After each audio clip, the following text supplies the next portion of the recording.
Hey guys, it's Ewan with the AirZoo. In front of me is the Lewis gun. It's a First World War era light machine gun designed by US Army Colonel Isaac Newton Lewis in 1911. This gun has the distinction of being the first machine gun fired from an airplane.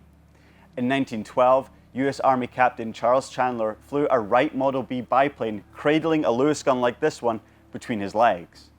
At an altitude of about 300 feet, he fired a drum of 47 rounds into a sheet on the ground. He registered 6 hits. Before the use of the Lewis gun in aircraft and prior to World War I, aero combat was non-existent. The aircraft of the era were low-powered and their use was focused on support of the ground armies with reconnaissance and artillery spotting. But with the rapid development of aviation during World War I, the need to arm aircraft quickly became an issue. It was then that the British and French turned to the Lewis gun. The Vickers FB-5 gun bus was the first purpose-built combat aircraft and housed a single Lewis gun and a gunner at the very front of the aircraft. The Lewis gun was later fitted to other aircraft during the war, including the SPAD SA, also known as the pulpit plane, which housed the gunner ahead of the propeller and pilot, if you can imagine that. Other aircraft used specifically designed Foster mountings that allowed the Lewis gun to be fired forward from a position on the top wing, elevating it above the propeller arc. Others used a scarf ring, and sometimes these mounts would have 2 Lewis guns.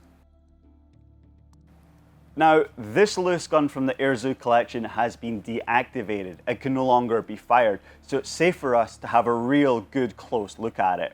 With a length of 50 inches and a weight of 28 pounds, the Lewis gun is pretty maneuverable for a World War I machine gun. It could spit out between 500 and 600 30 caliber rounds per minute, making it deadly to face in the field.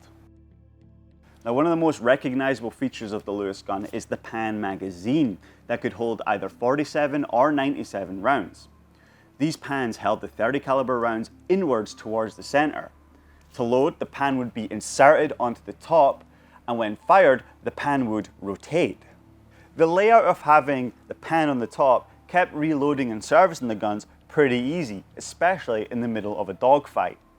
This massive shroud along the barrel contained a radially finned aluminum heatsink that would help cool the weapon.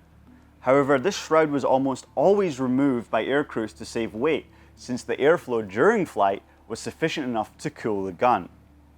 Now, these 2 sights here would help the gunner aim, but in the early days of aerial combat, it was unlikely that they were of any use.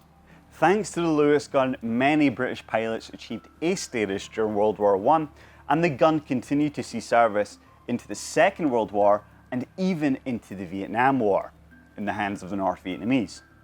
By World War II, it was replaced in the air by better, more rapid firing guns like the Vickers K. However, its influence was seen in the Japanese Imperial Navy's Type 92 machine gun, which was essentially a copy of the Lewis gun. Thank you, Isaac Newton Lewis, for making such a historic weapon.